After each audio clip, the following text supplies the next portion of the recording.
যদি কোনো জজ মুখ দিয়ে উচ্চারণ করে কোরআন ব্যাং করা হলো, আব্দুল্লাহ বুখারী বলছেন আমি সেই জজকে পায়ের নিচে পাড়ায় ধরে বাম হাত দিয়ে তার জিহ্বাটা টেনে ছিঁড়ে ফেলে দেব। আল্লাহু আকবার বলেন। কই এই আওয়াজ দেওয়ার মতো কণ্ঠ আর জবাব আমাদের তো নাই। আল্লামা মামুনুল হক সাহেব আওয়াজ দিতেন, যার ময়দানে লক্ষ লক্ষ যুবক সন্তানগুলি কঠিন হুঙ্কারের কারণে তীব্র ইমানগুলি আওয়াজে ইমান বেড়ে যাইত, সেই সমস্ত হুঙ্কার আজকে আমাদের ময়দানে নাই। এজন্যই তো আমাদের বইয়ের ভিতরে মূর্তির ছবি, আমাদের বইয়ের ভিতরে সমকামিতার ছবি।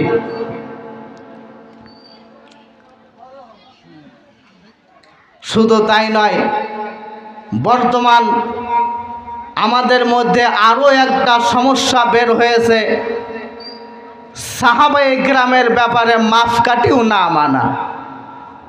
শোনেন নাই? ওলামায়ে কেরাম সবাই জানেন সাহাবায়ে কেরামদেরকে সত্যের মাপকাঠি মানতে চাচ্ছে না। আহারে ভাই, এই সাহাবায়ে কেরাম রাদিয়াল্লাহু তাআলা আনহুম আজমাইন আমার আপনার মতো সাধারণ মানুষ নন। সাধারণ মানুষ।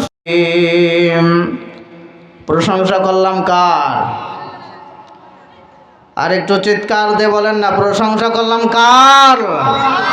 সবখানে প্রশংসা হবে কার? সবাই করতে রাজি আছেন তো? সবাই করতে রাজি আছেন? দেখি কারা কারা রাজি নাই, তুই হাত তুলে আল্লাহরে দেখান।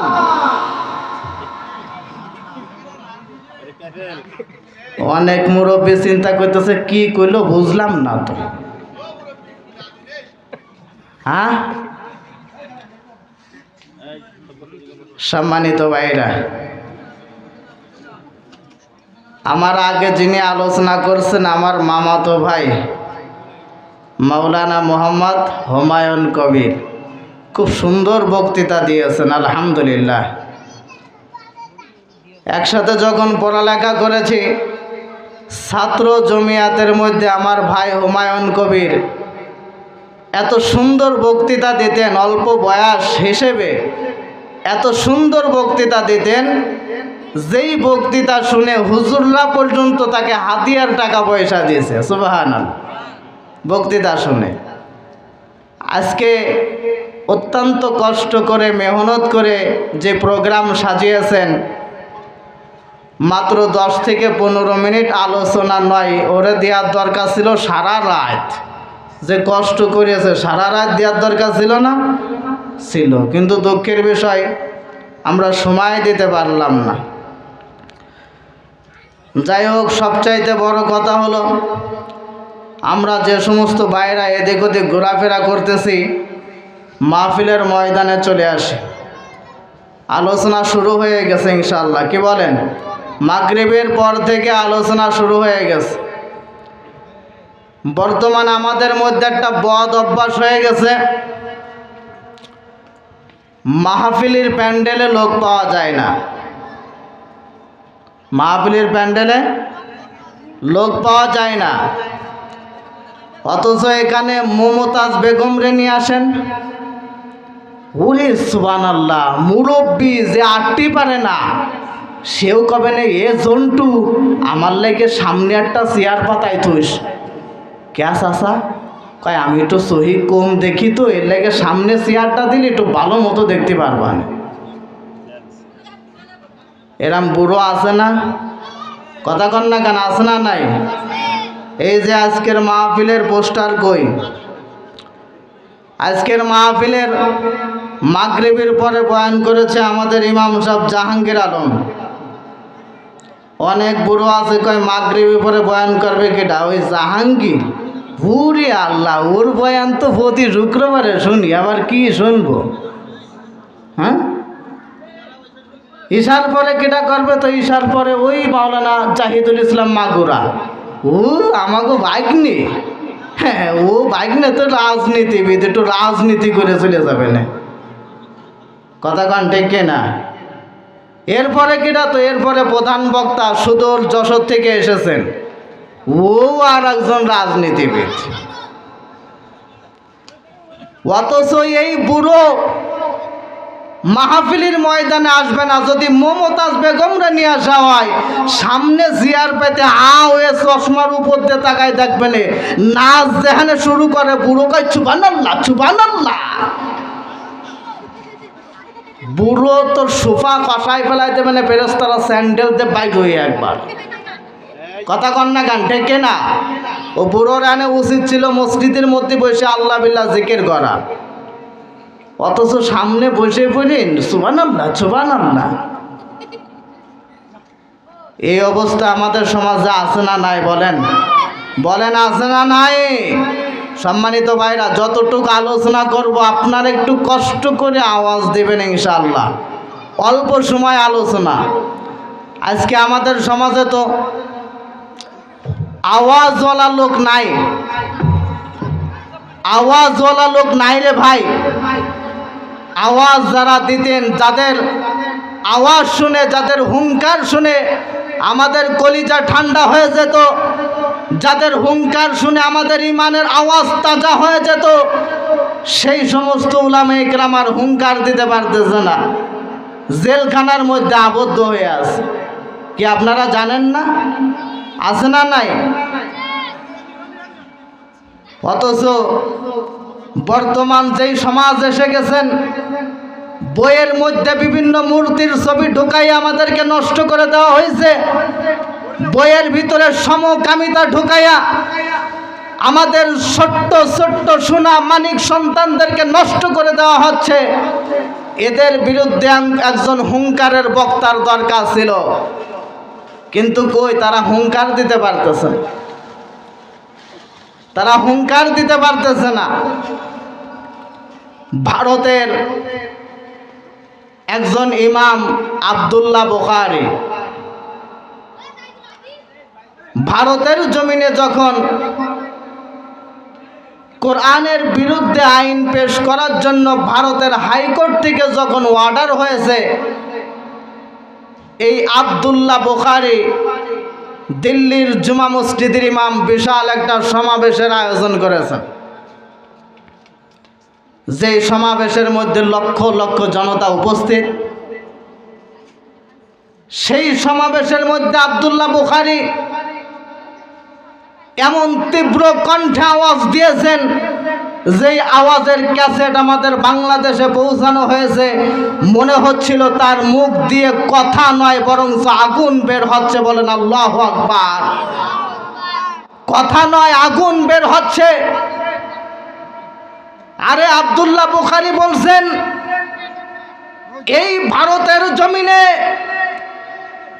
ভারতের জমিনে যদি কোনো জজ মুখ দিয়া উচ্চারণ করে কোরআন ব্যান করা হলো, আব্দুল্লাহ বুখারী বলছেন, আমি শুধু দিল্লির জুমা মসজিদের ইমাম শুধু নই, বরঞ্চ ভারতের 20 কোটি মুসলমানদের ইমাম।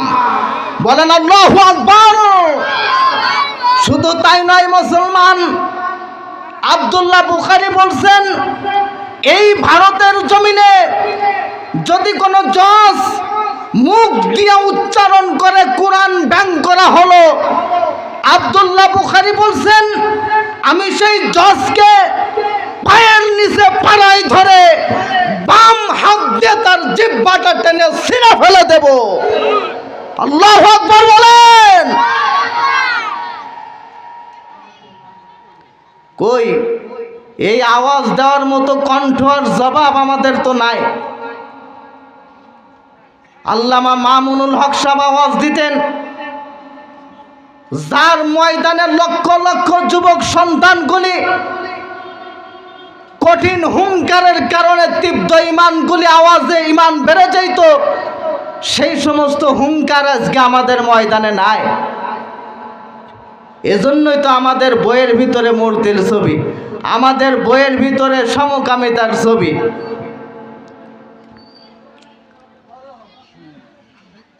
শুধু তাই নয়, বর্তমান আমাদের মধ্যে আরো একটা সমস্যা বের হয়েছে, সাহাবায়ে কেরামের ব্যাপারে মাপকাঠিও না মানা। শোনেন নাই? ওলামায়ে কেরাম সবাই জানেন সাহাবায়ে কেরামদেরকে সত্যের মাপকাঠি মানতে চাচ্ছে না। আহারে ভাই, এই সাহাবায়ে কেরাম রাদিয়াল্লাহু তাআলা আনহুম আজমাইন আমার আপনার মতো সাধারণ মানুষ নন, সাধারণ মানুষ নন। আল্লাহর রসুল যাদেরকে ওয়ার্ডার করার সাথে সাথে বুকের রক্ত শুধু নয়, ছেলে সন্তানের মহব্বত ত্যাগ করে দিয়েছেন, বেবের মহব্বত ত্যাগ করে দিয়ে নিজের গর্দানটাকে উলাই দেওয়ার জন্য জিহাদের ময়দানে তারা শরীক হয়ে গেছে। বলেন সুবহানাল্লাহ। নবীর ভালোবাসায়, নবীর মহব্বতে হযরতে সাআদ রাদিয়াল্লাহু তাআলা আনহু, হযরতে সাআদ রাদিয়াল্লাহু তাআলা আনহু একজন কালো মানুষ। নতুন বিবাহ করার জন্য সরঞ্জামে গোছাইছে। আল্লাহর রাসূল সাল্লাল্লাহু আলাইহি ওয়াসাল্লাম বললেন, ও সাআদ, মদিনার সবচাইতে সুন্দরী মহিলার সাথে তোমার বিবাহের জন্য সরঞ্জামে অর্ডার করার বলা হয়েছে। খবরদার আজকের রাত্রবেলা তুমি স্ত্রীর সাথে কাটায়ও, খবরদার কোনো জায়গায় যেন যায়ও না। সে সাআদ রাদিয়াল্লাহু তাআলা আনহু বাজারে গেছেন, বিবাহের যত সরঞ্জামে প্রয়োজন ক্রয় করেছে। ক্রয় করার পরপরই মাথায় করে নিয়ে আসতেছে। ঠিক এমন সময় কে যেন আওয়াজ দিয়ে বলতেছেন, হে মুসলমানেরা কোথায়? হে মুসলমানের দলেরা তোমরা কোথায়? আল্লাহর রাসূল সাল্লাল্লাহু আলাইহি ওয়াসাল্লাম অত্যাচারিত কাফেরদের সাথে জিহাদ করার জন্য ময়দানে চলে গেছে। হে মুসলমানেরা তোমরা কোথায়? সাদের কানে যখন আওয়াজটা পৌঁছাইছেন, বিবাহের সমস্ত সরঞ্জামগুলি আবার বিক্রি করে দিয়েছে বাজারে। একটা তরবারি ক্রয় করেছেন, জামার পোশাক ক্রয় করেছেন, জিহাদের পোশাক ক্রয় করেছেন, ঘোড়া ক্রয় করেছেন। নিজের শরীরটা সুন্দর করে ঢেকে আবার চলে গেছে জিহাদের ময়দানে।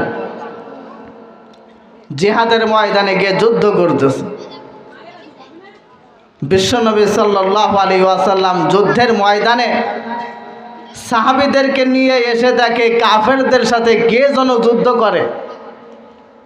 কে যুদ্ধ করতেছে কাফেরদের সাথে? চেহারা দেখা যায় না, বডির কোনো অংশই দেখা যায় না, কে যুদ্ধ করে? শত শত কাফেরদের সাথে যুদ্ধ করে তাদেরকে জাহান্নামে পাঠিয়ে দিয়ে এক পর্যায়ে নিজেও শহীদ হয়ে গেলেন। বলেন সুবহানাল্লাহ। আল্লাহর রাসূল বলেন, ও সাহাবীরা, দেখো তো ওই ব্যক্তিকে, দেখো তো ওই ব্যক্তিকে যে নাকি মুসলমানদের পক্ষে জিহাদ করে শাহাদাত বরণ করেছে। সাহাবীরা ময়দানে গিয়ে একটা হাত আল্লাহ রসুলের সামনে নিয়ে আসলেন, একটা পা আর এক জায়গায় থেকে আল্লাহ রসুলের সামনে নিয়ে আসছে, বডি আর এক জায়গায় চলে গেছে, সেখান থেকে বডি নিয়ে আসছে, মাথা আর এক জায়গায় চলে গেছে, সেখান থেকে মাথা নিয়ে আসলো। আল্লাহর রসুল তাকায় দেখেন, আর হে, এ দুনিয়ার কোনো মানুষ নয় যেই মানুষটাকে আমি আজকে রাত্রবেলা নতুন বউয়ের সাথে কাটানোর জন্য বলেছিলাম, সেই সাআদ রাদিয়াল্লাহু তাআলা আনহু বাসর ঘরে না গিয়া জিহাদের ময়দানে এসে শাহাদত বরণ করেছে। বলেন সুবহানাল্লাহ। এই সমস্ত সাহাবীরা কি আমার আপনার মতো সাধারণ মানুষ? সাধারণ মানুষ? বহু সাহাবীদের ঘটনা আছে। মুআজ রাদিয়াল্লাহু তাআলা আনহু, মুআজ রাদিয়াল্লাহু তাআলা আনহু ছোট্ট মানুষ, তারাও নবীর মহব্বত, নবীর ভালোবাসায় তারাও জীবন দিতে শিখেছে। 10 থেকে 12 বছরের যুবক, তারাও জীবন দিতে শিখেছে। আল্লাহর রসুলের ভালোবাসায় কেমনে জীবন দেবে তারাও শিখে গেছে। জিহাদের ময়দানে যাবে, পারমিশন পায় না আল্লাহ রসুলের কাছ থেকে। বলে, হ্যাঁ পারমিশন দেওয়া যাবে। কেমনে?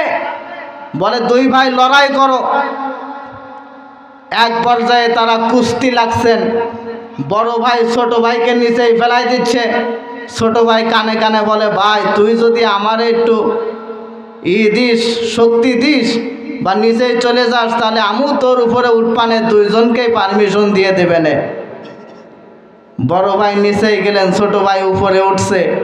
ওঠার পরে আল্লাহর রসুল মুস্কি মুস্কি হাসে, আহারে এদের দুজনের কলিজার মধ্যে জিহাদে যাওয়ার তামান্না বেড়ে গেছে। সুবহানাল্লাহ, দুইজনকে অনুমতি দিয়েছে। ছোট্ট মানুষ জিহাদে যাবে, জিহাদে যাবে। মায়ের কাছে গিয়ে বলতেছে, মা, আল্লাহর রসুল সাল্লাল্লাহু আলাইহি ওয়াসাল্লাম আমাদেরকে পারমিশন দিয়েছে, জিহাদে যাব ঠিক আছে, কিন্তু আমাদের হাতে কোনো তরবারি নাই, আমাদের হাতে কোনো তরবারি নাই, জিহাদে কেমনে যাব? মা জননী ডাক দিয়ে বলে, তরবারি নাই? আয় আমার সাথে, চলে আয় আমার সাথে। মরুভূমির মধ্যে চলে গেছেন, ছোট্ট একটা ধারওয়ালা একটা অস্ত্র নিয়ে মরুভূমির মধ্যে গিয়া খাজুর গাছের প্রচলন বেশি, খাজুর থেকে দুটো ডাল কেটে দুই ভাইয়ের হাতে ধরাই দিয়েছে। সুবহানাল্লাহ, খাজুর গাছের দুটো ডাল কেটে দুই ভাইয়ের হাতে ধরাই দিয়েছে। ছোট্ট মুআজ ডাক দিয়ে বলে, মা, সমস্ত সাহাবীদের হাতে দেখলাম বিভিন্ন ধরনের তরবারি, তুমি আজকে আমাদের হাতে খাজুরের ডাল ধরাই দিয়েছো, ব্যাপার কি? মা ডাক দিয়ে বলে, হে সন্তান, আমি মা জননী তোদের হাতে খাজুরের ঢাল ধরিয়ে দিয়েছি, এই খাজুরের ঢাল নিয়ে জিহাদের ময়দানে চলে যাবি। তবে আমি মা খুদার কসম খেয়ে বলতে পারি, সাহাবীরা তরবারি দিয়ে যেইভাবে আঘাত করে ক্ষত বিচ্ছিন্ন করবে কাফেরদেরকে, তাদের চাইতে কিছু হইলেও বেশি কার্যকারিতা হবে তোদের এই খাজুরের ঢালের মাধ্যমে। বলেন সুবহানাল্লাহ। তারা তরবারি দিয়ে আঘাত করে যা ফল না পাবে, তোরা দুই ভাই খাজুরের ঢাল দিয়ে তার চাইতে বেশি ফল পেয়ে যাবে। চলে গেছেন জিহাদের ময়দানে। জিহাদের ময়দানে গিয়া কারুর টার্গেট করে নাই। প্রসিদ্ধ একজন সাহাবীকে বলতেছেন, ও আল্লাহর রসুলের সাহাবী, আমরা শুনেছি আবু জাহেলের মতো বাটপার আমার নবীকে অনেক কষ্ট দিয়েছে, আমরা তো আর আবু জাহেলকে চিনি না, আপনি একটু চিনায়া দেন না। সাহাবী বলতেছে, ওই যে তাকায় দেখ, ওই যে বড় উটের উপরে বসে রয়েছে ওই যে মাতুব্বার, ওই যে সারাকালে বদনা বসে রয়েছে। তাকায়া দেখছেন ঘোড়ার পিঠের উপরে বসা মুআজ আর দেরি করে নাই, এক দৌড় দিয়ে আবু জাহেলের কাছে চলে গেছেন। গিয়ে ডাক দিয়ে বলতেছে, হে আবু জাহেল, তুই আমার নবীর দুশমন, তুই আমার নবীকে অনেক আঘাত করেছিস, তাড়াতাড়ি ঘোড়ার পিঠের দিকে নাম। আবু জাহেল বলে, কিরে তোরা আবার কে দিয়েছি রেনি, তোরা কেমনে আসলি? বলে, আমরা কেমনে আইছি এটা পরে বোঝাবো, আগে তুই নাম। কিন্তু আবু জাহেল তো নামে না। বড় ভাই ছোট ভাইকে পরামর্শ দেয়, কি করা যায়? কয়, খাজুরের ডাল দিয়ে ঘোড়ার পায়ে আঘাত করো। হে মুসলমান, খাজুরের ডাল দিয়ে ঘোড়ার পায়ে আঘাত করেছে। মুআজ তাকিয়ে দেখে তরবারি দিয়ে আঘাত করলে যেই কাজ না হয়, খাজুরের ঢাল দিয়ে আঘাত করে তার চাইতে বেশি কাজ হইতেছে। সুবহানাল্লাহ। সাথে সাথে ঘোড়ার ঠ্যাং ভেঙ্গে আবু জাহেল দরাম দিয়ে নিজেই পড়ে গেছে। পড়ার সাথে সাথে মুআজ এবং মুআজ আঘাত করা শুরু করলেন। আঘাত করতে করতে আপনারা ইতিহাস জানেন, এই বদরের যুদ্ধে আবু জাহেলের মতো বাটপার আল্লাহ জমিন থেকে বিদায় নিয়েছে বদরের যুদ্ধে। হযরতে মুআজ রাদিয়াল্লাহু তাআলা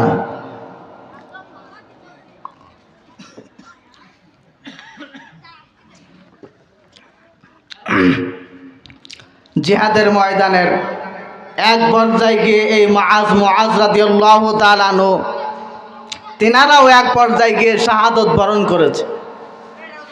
সম্মানিত ভাইরা, বুঝাইতে চাচ্ছিলাম আল্লাহর রাসূলের সাহাবীদের অন্তরের ভিতরে নবীর মহব্বত এবং ভালোবাসাটা কেমন ছিল। ছোট্ট মানুষ, তারপরেও জিহাদের ময়দানে গিয়ে শাহাদত বরণ করতেছে।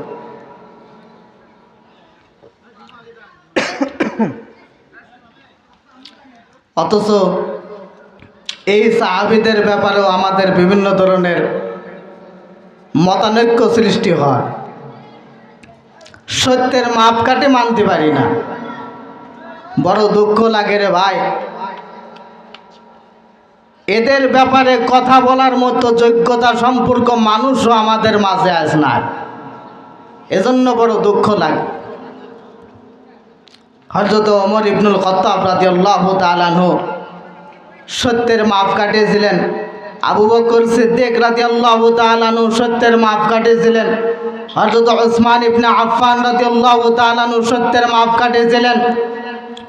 আবু তালহা রাদিয়াল্লাহু তাআলা আনহু সত্যের মাপকাঠি ছিলেন। আলী ইবনে আবি তালিব রাদিয়াল্লাহু তাআলা আনহু সত্যের মাপকাঠি ছিলেন। কোনো সন্দেহ আছে আমাদের? কথা কন না কেন? কোনো সন্দেহ আছে? সন্দেহ নাই। পানি নাই। সত্যের মাপকাঠির ব্যাপারে আমাদের কোনো কি নাই, সন্দেহ নাই। অবশ্যই অবশ্যই সাহাবীরা আমাদের জন্য সত্যের মাপকাঠি। তাদের যে ইতিহাসগুলো আছে, যে ঘটনাগুলো আছে, এ সবগুলি আমাদের জন্য সত্যের মাপকাঠি। এর ভিতরে কোনো কি নাই, সন্দেহ নাই। হযরত আবু বকর রাদিয়াল্লাহু তাআলা আনহু বিশ্বনবী সাল্লাল্লাহু আলাইহি ওয়াসাল্লাম দুনিয়া থেকে চলে যাবার পরে ইসলামী যুগের সবচাইতে প্রথম খলিফা আবু বকর সিদ্দিক রাদিয়াল্লাহু তাআলা আনহু। এই আবু বকরকে সত্যের মাপকাঠি মানছে না? সাহাবীরা মানছে কিনা? তিনি যে অর্ডার করেছেন খলিফা হয়ে, সেই অর্ডার মানছে না? অবশ্যই মানছে, কিন্তু তারা যে অর্ডার করেছেন কোরআন এবং হাদিস ভিত্তিক অর্ডার, এর বিপরীত কোনো অর্ডার করে না। দেখেন সত্যের মাপকাঠি কাকে বলে? আল্লাহু আকবার। সত্যের মাপকাঠি কাকে বলে দেখেন। আবু বকর সিদ্দিক রাদিয়াল্লাহু তাআলা আনহু মসজিদ নববীর মেম্বারের উপরে বসা, বিভিন্ন ধরনের বয়ান করতেছেন, আলোচনা করতেছেন। সামনে ওমর ইবনুল খাত্তাব রাদিয়াল্লাহু তাআলা আনহু বসা। বয়ানের মাঝে হঠাৎ করে ওমর ইবনুল খাত্তাব আবু বকরকে ডাক দিয়ে বলেন, ইয়া খলিফাতুল মুসলিমিন, আমি একটা জিনিস জানতে চাই। আপনি খলিফা, কিন্তু আমি দেখি প্রতিদিন সকাল এবং সন্ধ্যাবেলা ওই মরুভূমির মধ্যে আপনি চলে যান। সকাল এবং সন্ধ্যাবেলা মরুভূমির মধ্যে চলে যান, গিয়ে সেখানে কিছু সময় অবস্থান করেন, আবার সেখান থেকে বের হয়ে চলে আসে। আমি জানতে চাই। ওমর ইবনুল খাত্তাব বলতেছে, আমি জানতে চাই আপনি ওই ঘরের ভিতরে কি করেন। রাষ্ট্রীয় প্রশাসনের কোনো সম্পদ আপনি কি সেখানে লুকায়িত করে রাখছেন, নাকি সেখানে কোনো সমস্যা করেন? এইগুলো আমি একটু জানতে চাই। আপনি যদি পারমিশন দেন তাহলে আমি ওই ঘরের ভিতরে প্রবেশ করে একটু দেখতে চাই।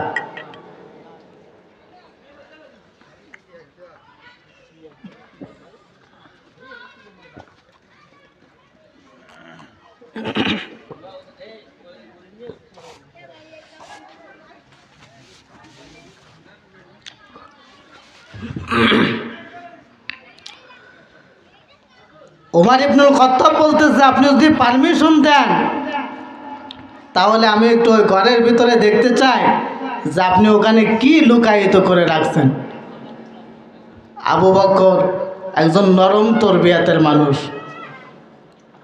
গরম ছিলেন না, একবারে নরম তরবিয়াতের মানুষ। কিন্তু নরমরা যখন গরম হয়ে যায় তখন একটু বেশি হয়ে যায় না? মিজাজটা একটু কড়া হয়ে যায় না? আবু বকর সাথে সাথে গরম হয়ে গেছে। ডাক দিয়ে বলেন, ইয়া ওমর ইবনুল খাত্তাব রাদিয়াল্লাহু তাআলা আনহু, হে ওমর, সাবধান সাবধান,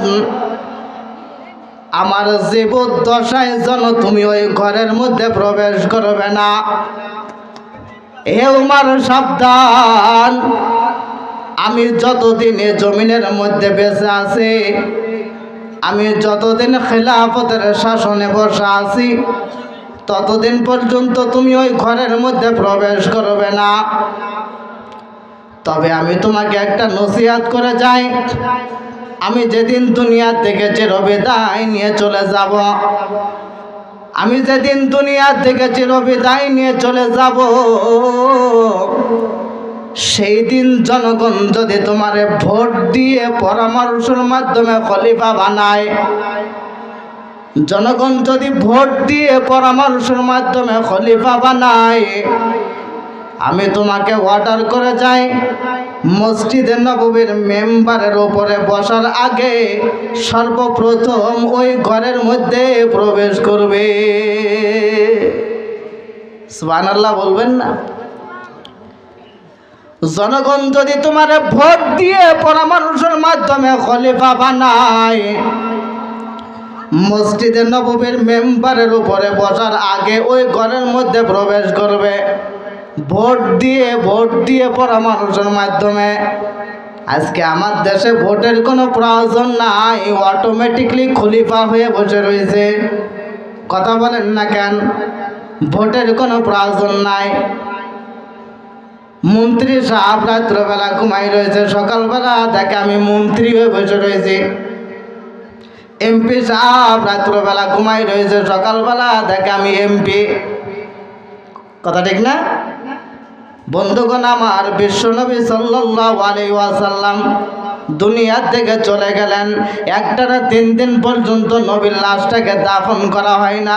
কেন? বলে আগে খলিফা নিযুক্ত করা লাগবে, আগে খলিফা বানাও, তারপরে বিশ্বনবীর লাশটাকে দাফন করো। এবার খলিফা বানানোর জন্য পরামর্শ বসে গেছেন, কে হবে খলিফা। মাঝখান থেকে একজন দাঁড়ায়া বলে আল্লাহু আকবার, হযরতে আবু বকর হবে খলিফা। আর একজন দাঁড়ায়া বলেন না, হযরতে ওমর ইবনুল খাত্তাব হবে খলিফা। আর একজন দাঁড়ায়া বলেন না, উসমান ইবনে আফফান হবে খলিফা। আর একজন দাঁড়ায়া বলেন না, আলী ইবনে আবি তালেব হবে খলিফা। সকল সাহাবীরা পরামর্শ শুরু করে দিয়েছেন। পরামর্শ করার পরে এক পর্যায়ে পরামর্শের মাধ্যমে হযরতে আবু বকর সিদ্দিক হয়ে গেলেন খলিফা। ইসলামী যুগের সর্বপ্রথম খলিফা হলেন আবু বকর সিদ্দিক রাদিয়াল্লাহু তাআলা আনহু। মসজিদ নববীর মেম্বারের উপরে বসেছেন, সর্বপ্রথম রায় প্রদান করেছে বিশ্বনবীর লাশটাকে দাফন করা যায় কোথায়। সর্বপ্রথম রায় বিশ্বনবীর লাশটাকে দাফন করা যায় কোথায়। কেউ ডাক দিয়ে বলে আমার ঘরের সামনে দাফন করে দেন, কেউ আবার বলে না না আমার খাজুর বাগানে দাফন করেন, কেউ আবার বলে না আমার আম বাগানে দাফন করেন। এইভাবে পরামর্শ করতেছে। আল্লাহু আকবার। হযরত আবু বকর তিনার একমাত্র মেয়ে আয়েশার কাছে চলে গেছে, ডাক দিয়ে বলেন ইয়া উম্মে আয়েশা, আল্লাহু আকবার, বিশ্বনবী এমন কোনো কথা বলছে নাকি নবীরা মৃত্যুবরণ করলে তাদেরকে কোথায় দাফন করা হবে, এমন কোনো কথা বলেছে নাকি? আল্লাহু আকবার। আয়েশা ডাক দিয়ে বলেন আব্বাজান, অবশ্যই বলছে, অবশ্যই বলছে। বলে কি বলছে? বলেন নবীরা যেখানে মৃত্যুবরণ করবে তাদেরকে সেখানেই দাফন করা হবে। নবীরা যেখানে মৃত্যুবরণ করবে তাদেরকে সেখানেই দাফন। মৃত্যুবরণ করছে আয়েশার ঘরে, দাফন করছে কোথায়? আয়েশা রাদিয়াল্লাহু তাআলা আনহার ঘরে। খলিফা না হইলে এগুলো হয় না, খলিফা না হইলে এগুলো হয় না। আবু বকর সিদ্দিক রাদিয়াল্লাহু তাআলা আনহু মসজিদের নববীর মেম্বারের উপরে বসা ওমরকে ডাক দিয়ে বলেন ওমর, আমি যতদিন খেলাফতের শাসনে বসা থাকব ততদিন পর্যন্ত তুমি ওই ঘরের মধ্যে প্রবেশ করিও না।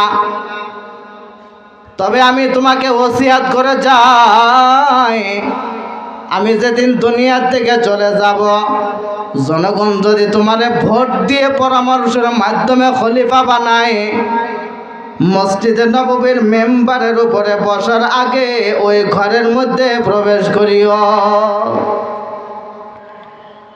আল্লাহু আকবার। কিছুদিন পর আবু বকর দুনিয়া থেকে চলে গেল। সাহাবীরা পরামর্শের মাধ্যমে, ভোটের মাধ্যমে ওমর ইবনুল খাত্তাব হয়ে গেছেন খলিফা। ইসলামী যুগের দ্বিতীয় খলিফা ওমর ইবনুল খাত্তাব। সমস্ত সাহাবীরা মসজিদে নববীর মধ্যে বসেন, চাতক পাখির মতো তাকাই রয়েছেন। আজকে ওমর ইবনুল খাত্তাব মসজিদের নববীর মধ্যে এসে ভাষণ প্রদান করবে, চাতক পাখির মতো তাকাই রয়েছে। কারণ ওমর ইবনুল খাত্তাবের ভাষণ আর অন্য সাহাবীদের ভাষণ জীবনে কোনোদিন এক হবে না। এক হবে? আরে অন্য সাহাবীর ভাষণ আর উমরের ভাষণ জীবনে এক হবে না। যেদিন ইসলাম গ্রহণ করেছেন, আল্লাহর রাসূলের কাছে জিজ্ঞেস করে নিয়া রাসূলুল্লাহ, আল ইসলামু হাক্কুন আম বাতিলুন, ইসলাম হক নাকি বাতিল আমাকে জানান। আল্লাহর রাসূল বললেন ইসলাম হক, এর ভিতরে কোনো সন্দেহ নাই। ওমর ইবনুল খাত্তাব বলে ইসলাম যদি হক হয়, গোপনে গোপনে ইবাদত করার কোনো প্রয়োজন নাই, প্রকাশ্যে ইবাদত চলবে। যে সাহাবীরা ইসলাম গ্রহণ করেছে তাদেরকে আমাদের পিছনে সরবদ্ধ করে দেন। ওমর ইবনুল খাত্তাব 17 জন সাহাবী পিছনে নিয়ে পুরো মক্কার অলিতে গলিতে নারে তাকবীরের স্লোগান দিতেছে। কাফেররা জানালার ফাঁক দিয়ে তাকায় বলতেছেন, কার বাপের বিটার এত বড় সাহস হয়ে গেছে মক্কার জমিনের নারে তাকবীরের স্লোগান দিতেছে, কার বাপের বিটার এত বড় সাহস। জানালার ফাঁক দিয়ে তাকায় দেখে মিছিলের সামনে ওমর ইবনুল খাত্তাব দাঁড়ানো। তাকায় দেখে গিলে চমকে গেছে। তাকায় দেখে কি গিলে চমকে গেছে, কারণ ওমর তো সাধারণ মানুষ না।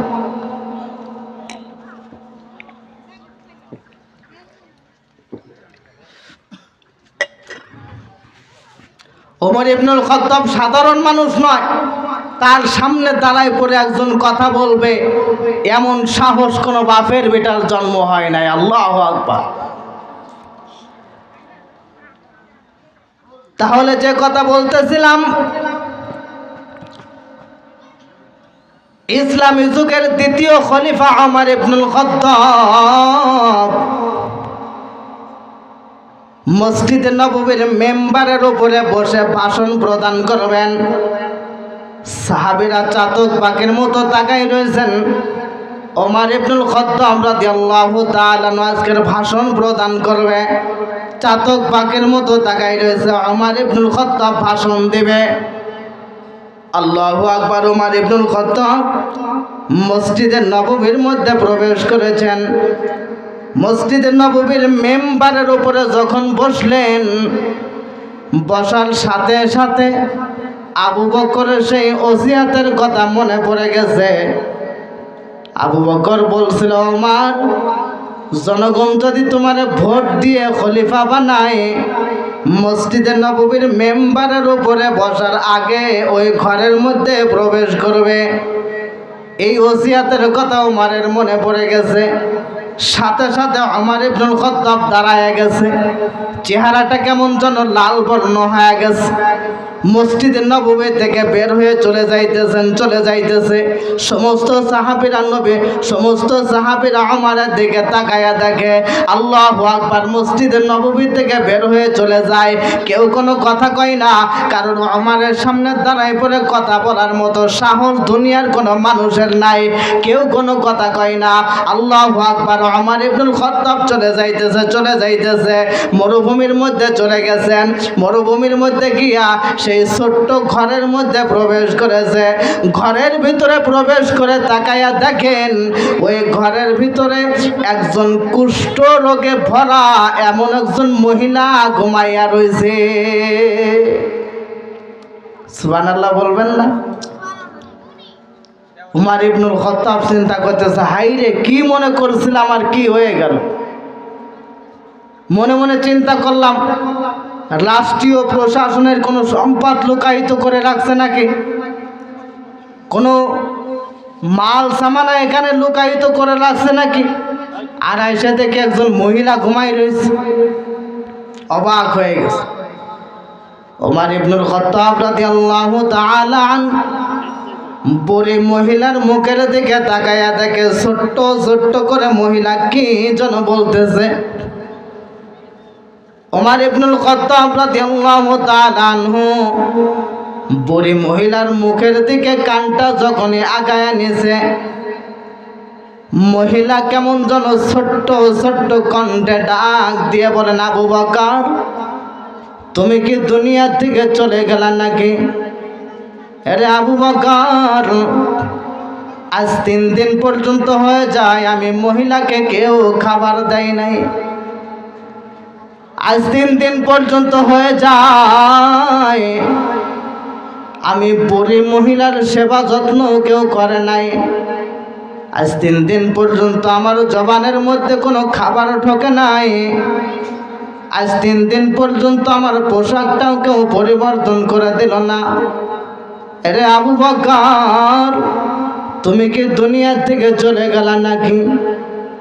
ওমর ইবনুল খাত্তাব রাদিয়াল্লাহু তাআলা এই ছোট্ট ছোট্ট কথা যখন কানের ভিতরে শুনতে পেলেন, সাথে সাথে থমকে দাঁড়ায়া গেছে। হায়রে, আজ বুঝি আমার জাহান্নামে যাওয়ার কারণ হয়ে যায় নাকি? আজ বুঝি আমার জাহান্নামে যাওয়ার কারণ হয়ে যায় নাকি? সাথে সাথে এক দৌড় দিয়ে চলে গেছেন নিজের ঘরে। ঘরের ভিতরে গিয়া স্ত্রীকে ডাক দিয়ে বলেন, স্ত্রী তাড়াতাড়ি হালুয়া পাকাও। স্ত্রী ডাক দিয়ে বলেন, ইয়া আমিরুল মুমিনিন, ইয়া খলিফাতুল মুসলিমিন, কি হয়েছে আমার একটু বলেন। আল্লাহু আকবার। ওমর ডাক দিয়ে বলেন, স্ত্রী বলার সময় নাই, তাড়াতাড়ি হালুয়া পাকাও। স্ত্রী হালুয়া পাকাইয়া দিয়েছেন। ওমর ইবনুল খাত্তাব পাতিলা নিয়ে আবার দৌড় দিয়েছে। স্ত্রী পেছন থেকে ডাক দিয়ে বলেন, ইয়া খলিফাতুল মুসলিমিন, ইয়া আমিরুল মুমিনিন, আমি কি আপনার সাথে আসবো নাকি? ওমর ইবনুল খাত্তাব বলে, না না, কারোর আসার কোনো প্রয়োজন নাই, এমন খেদমত আমাকে নিজের করতে হবে। আল্লাহু আকবার। এক দৌড় দিয়ে চলে গেছেন মহিলার ঘরের ভিতরে। ঘরের ভিতরে গিয়া বুড়ি মহিলার মাথার কাছে বসেছেন।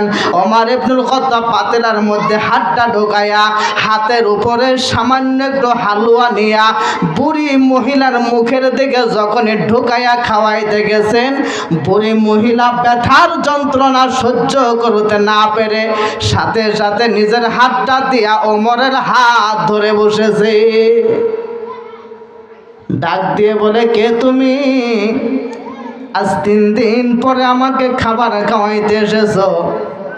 আজ 3 দিন পর্যন্ত আমার কোনো খোঁজ খবর নেও নাই। আজ 3 দিন পর্যন্ত আমার সাথে কোনো যোগাযোগ করো নাই। 3 দিন পরে আমাকে খাবার খাওয়াইতে এসেছো, কে তুমি? আমি জানতে চাই আমার আবু বকর কি দুনিয়া থেকে চলে গেছে নাকি? আমার আবু বকর কোথায়? আমার আবু বকর কি দুনিয়া থেকে চলে গেল নাকি? ওমর ইবনুল খাত্তাব ডাক দিয়ে বলে, ও মা, তোমার আবু বকর দুনিয়া থেকে চলে গেছে, 3 দিন আগে চলে গেছে। তবে আমি জানতে চাই আবু বকর তোমাকে কেমনে খেদমত করেছে, আমার একটু শোনাও। মহিলা ডাক দিয়ে বলে, ওমর, জানোনি আমার আবু বকর প্রতিদিন 2 বেলা আমি মহিলার ঘরের মধ্যে প্রবেশ করেছে। সকালবেলা প্রবেশ করে আমার পিঠের নিচ থেকে বিছানাটাকে সুন্দর করে আলাদা করে নতুন আর একটা বিছানা পিঠের নিচে বিছাইয়া দিয়া সুন্দর করে শরীরটাকে মোছাইয়া দিছে। এরপরে আমার মুখের ভিতরে কুষ্ঠ রোগে ভরা, আমি মহিলা চাবায়া চাবায়া খাবার খাইতে পারি না। এজন্য আমার আবু বকর নিজের জিহ্বার উপরে হালুয়াটাকে নিয়ে আস্তে করে আমি মহিলার গালের ভিতরে ঢোকাইয়া দিয়েছেন। আর আমি মহিলা সেখান থেকে সুরসুর করে খাবারটুকু খেয়ে এই পর্যন্ত আমার জীবন আমি বাঁচিয়েছি।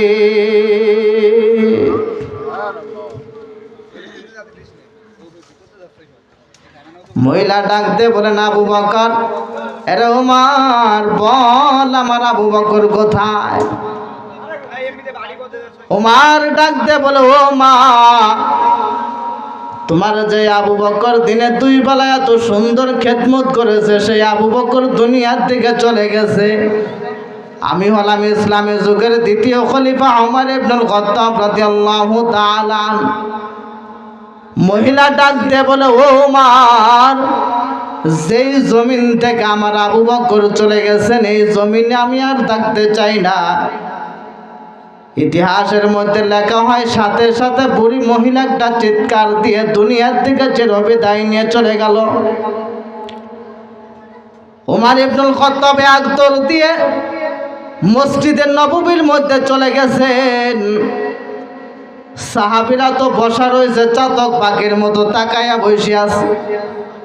ওমর ইবনুল খাত্তাব সামনে দাঁড়ায়া সমস্ত সাহাবীদেরকে উদ্দেশ্য করে বলেন, এ সাহাবীরা শোনো, আমি ওমর ইবনুল খাত্তাব যতদিন এ জমিনের মধ্যে বেঁচে আছে, আমি ওমর ইবনুল খাত্তাব যতদিন খেলাফতের শাসনে বসা আছে, ততদিন পর্যন্ত মানুষ তো দূরের কথা, কোনো কুকুর যদি পোড়াকের তীরেও না খেয়ে মারা যায়, তার জন্য আমি ওমরকে কাল কিয়ামতের ময়দানে জবাবদিহি করতে হবে।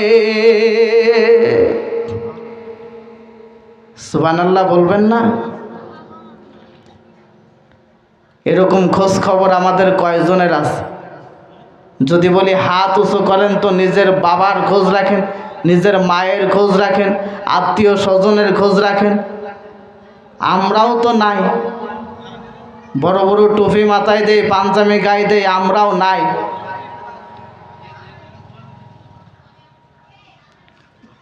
সবচাইতে বড় কথা হলো, আমার আপনার জীবনে এমন এক সময় আসবে নিজে চলাচল করতে পারবো না, নিজে খাইতে পারবো না, নিজে গোসল করতে পারবো না। ওই সময় যদি আমার আপনার সন্তানগুলো দিনদার হয়, নেককার হয়, অবশ্যই আমাকে আপনাকে সেই দিন গোসল করাইয়া দিতে পারবে, খাবার খাওয়াইয়া দিতে পারবে, আপনাকে সেবা যত্ন করার সুযোগ পাবে ইনশাআল্লাহ। পাবে না?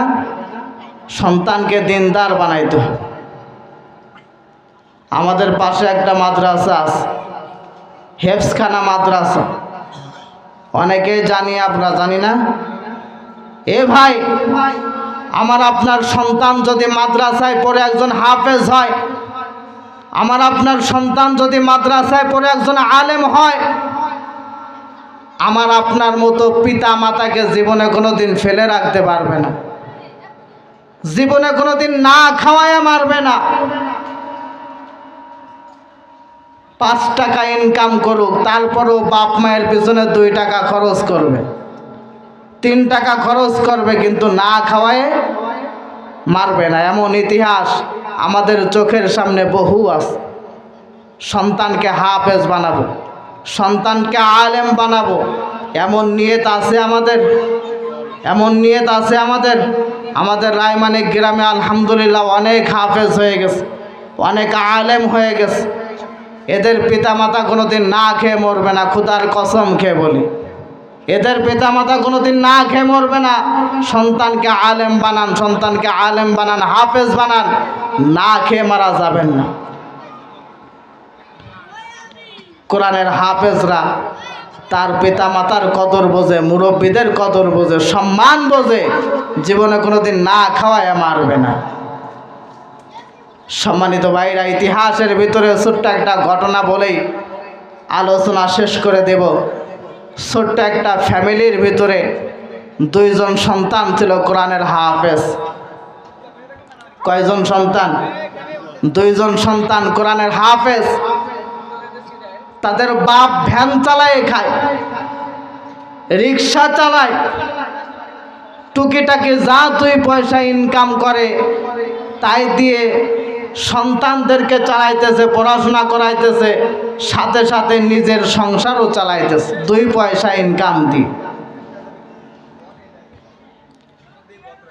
হঠাৎ করে কিছুদিন পরে শোনা গেল ওই 2 জন হাফেজের বাপ রিক্সা চালক অসুস্থ হয়ে গেছে।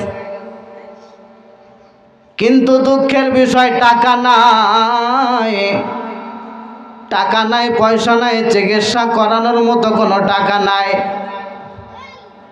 2 ভাই পরেশান হয়ে গেল, কি করা যায়, কি করা যায়। চিকিৎসা করানোর মতো কোনো টাকা নাই, পয়সা নাই, কি করা যায়। এভাবে করে কিছুদিন ভুগতে ভুগতে আল্লাহর বান্দা দুইজন হাফেজের বাপ আল্লাহর বান্দা ভুগতে ভুগতে দুনিয়ার থেকে চিরবিদায় নিয়ে চলে গেছে। সংসারের ভিতরে আর একজন আছে মা জননী, বৃদ্ধ হয়ে গেছেন। মা তাদের সন্তানকে ডাক দিয়ে বলেছেন, ও আমার সন্তানেরা, আমি মা জননী কাল কিয়ামতের ময়দানে একজন আলেমের মা হয়ে কাল হাসরের ময়দানে উঠতে যায়।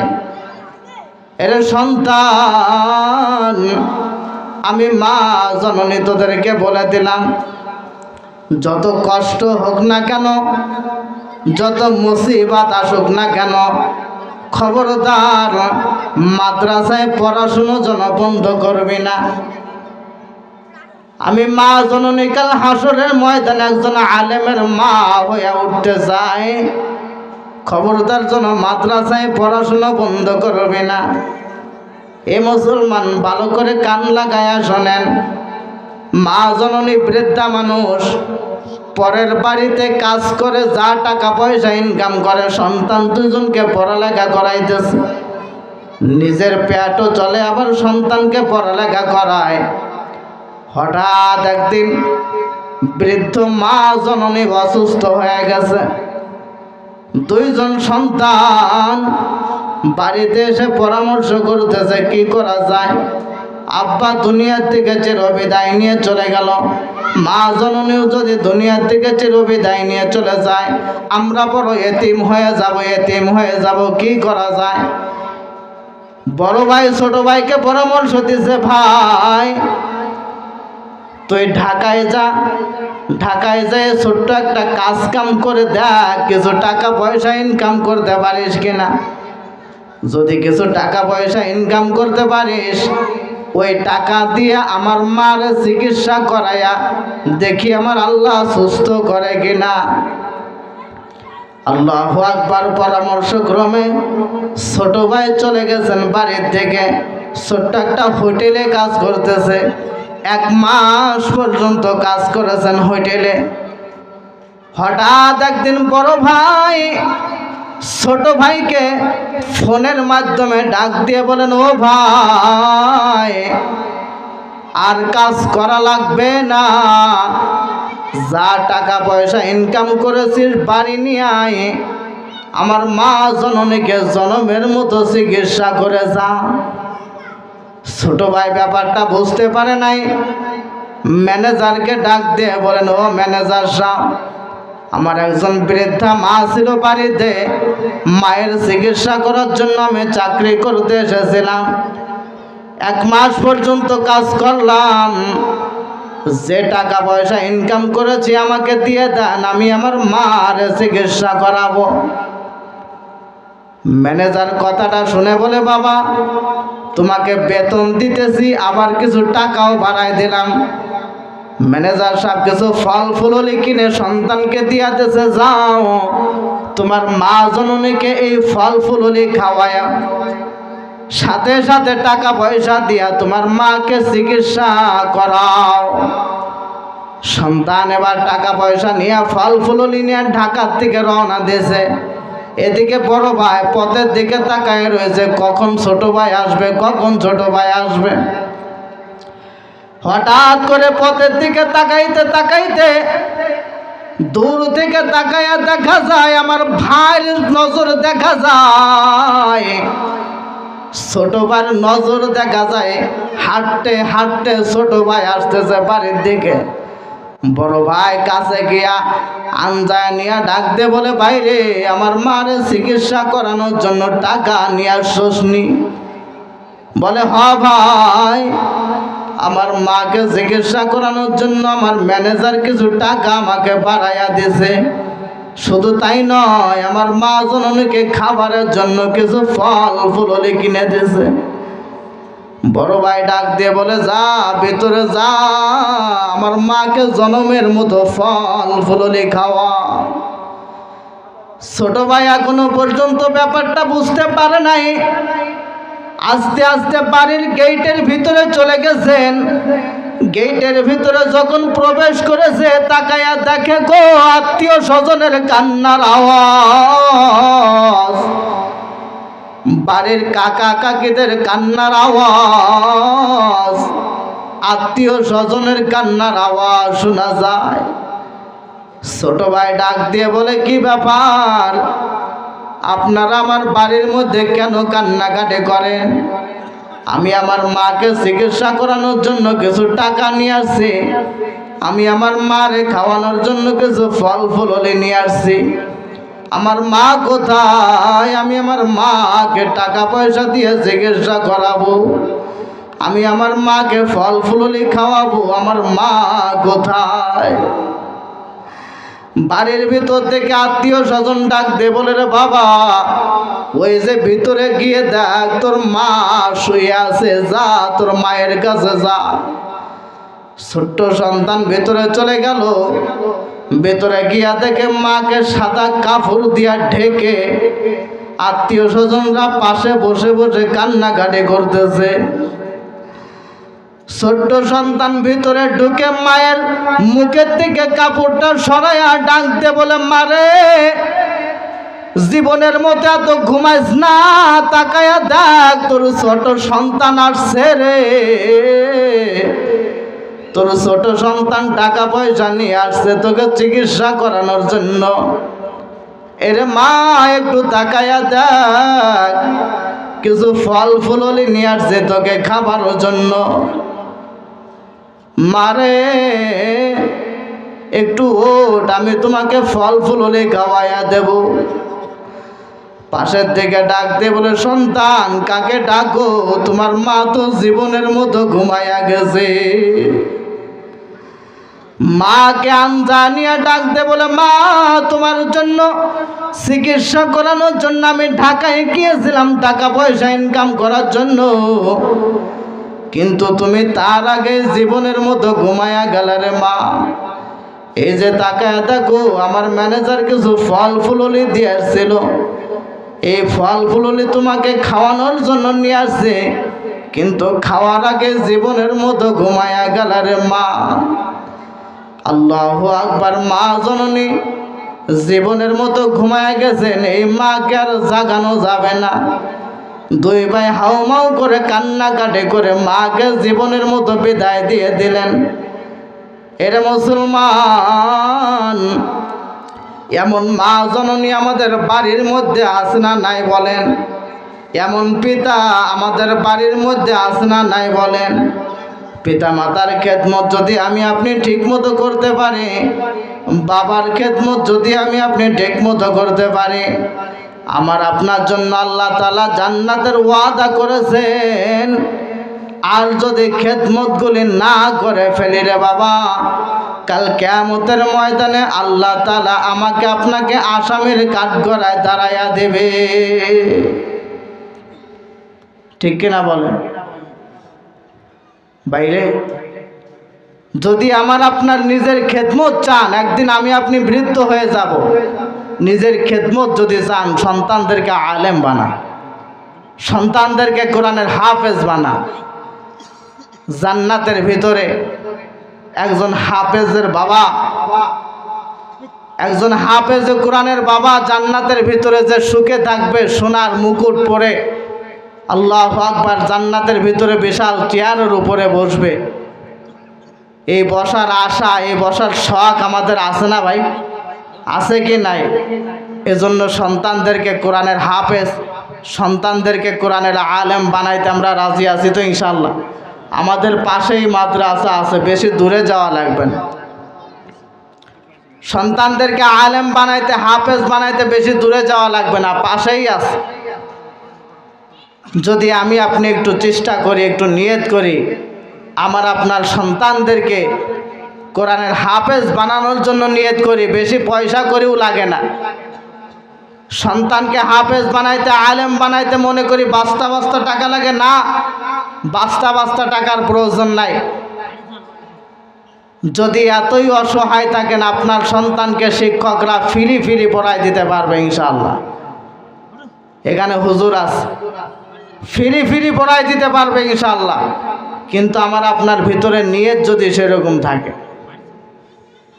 আমার ভাইরা, এজন্য সন্তানকে আলেম বানান, সন্তানদেরকে কোরআনের হাফেজ বানান। ভবিষ্যতে আমার আপনার কপাল খুলে যাবে, ভবিষ্যতে আমার আপনার ভাগ্য খুলে যাবে। ভবিষ্যতে আমার আপনার জানাজার নামাজের সময় দাঁড়ায় একজন বাড়া করা ইমামরে আপনি নিয়ে যাবেন, আমার আপনার জানাজার সময় বাড়া করা ইমামের আল্লাহু আকবারের সুর হবে একরকম। বাড়া করা ইমামের আল্লাহু আকবারের সুর কেমন? আল্লাহু আকবার, তার মধ্যে কোনো রসকস নাই, কোনো রসকস নাই। কিন্তু আমার সন্তান আলেম হয়ে যদি আমার জানাজা পড়ায়, তার আল্লাহু আকবারের মধ্যে একটা রসকস থাকবে, কান্না কান্না একটা রস থাকবে। কিন্তু বাড়াইটা ইমামের মধ্যে এমন পাবেন না। এজন্য চান না আমার জানাজা আমার সন্তান পড়াক, আমার জানাজা আমার সন্তান পড়াক, আমার কবরের পাশে আমার সন্তান দাঁড়াক। ঢাকা শহরে বর্তমানে বড় বড় ইঞ্জিনিয়ার, প্রফেসর, বিশাল শিল্পপতি, রাষ্ট্রপতি, হ্যাঁ, কত পতি আছে, কত সাপ আছে, অমুক সাপ তমুক সাপ, দুরা সাপ, মাইটে সাপ, গক্কু সাপ, বহু সাপ আছে। সব সাপ রায়নে তার সন্তানদেরকে হাফেজ বানানোর জন্য মাদ্রাসায় দিচ্ছে। সব সাপ রায়নে তার সন্তানকে আলেম বানানোর জন্য মাদ্রাসায় দিচ্ছে।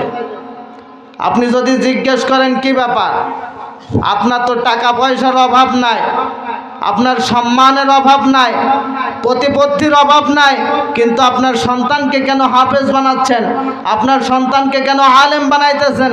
আপনার তো কোনো দিকের কোনো অভাব নাই, কোনো সমস্যা নাই, তারপরেও কেন দিচ্ছেন? কোটিপতি তখন জবাব দেয়, আহারে আমার বাপে আমারে বুয়া কলমের পাওয়া তা কিছুই শিখাই নাই।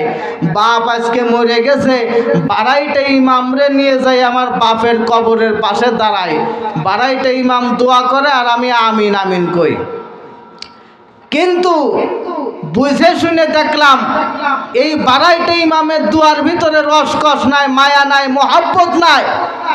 কিন্তু আমার সন্তান যদি আমার কবরের পাশে দাঁড়ায়া রব্বির হামহুমা কামা রব্বায়ানি সগীরা, এই দোয়া পড়ে যদি আমার দরবারে, আল্লাহর দরবারে হাত তুলে আমার আপনার জন্য দোয়া করে, একটা রসকস দিয়া, মায়া মহব্বত দিয়া, এই দোয়াটাই আল্লাহ তাআলার কাছে কবুল হয়ে যাবে। ঠিক কিনা বলেন?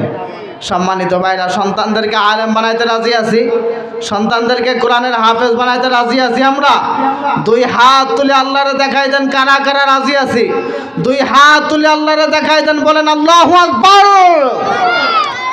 रोज़ माशर में जब हमें, रोज़ माशर में जब हमें ले लेके जावेगा, मैं रो रो के देगा कि हम उम्मत हो मोहम्मद का।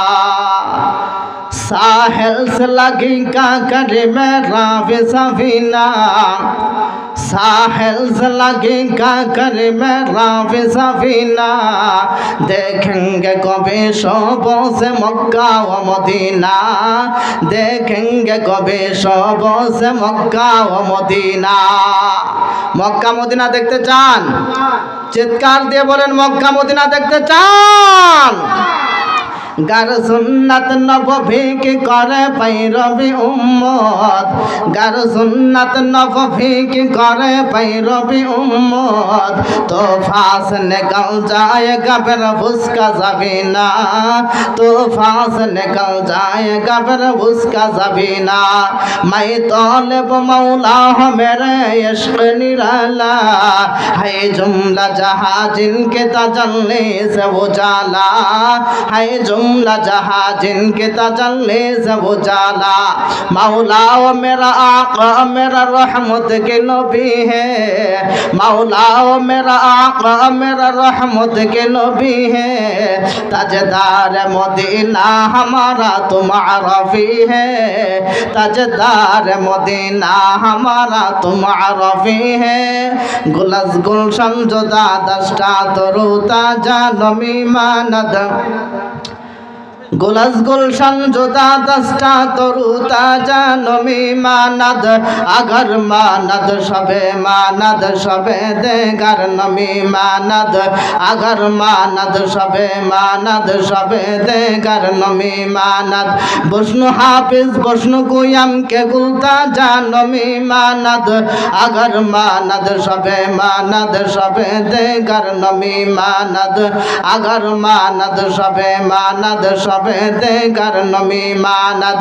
हिजाबे नूर ताजा गर संहर नमी मानद, अगर मानद सबे मानद सबे देगर नमी मानद, अगर मानद सबे मानद सबे देगर नमी मानद।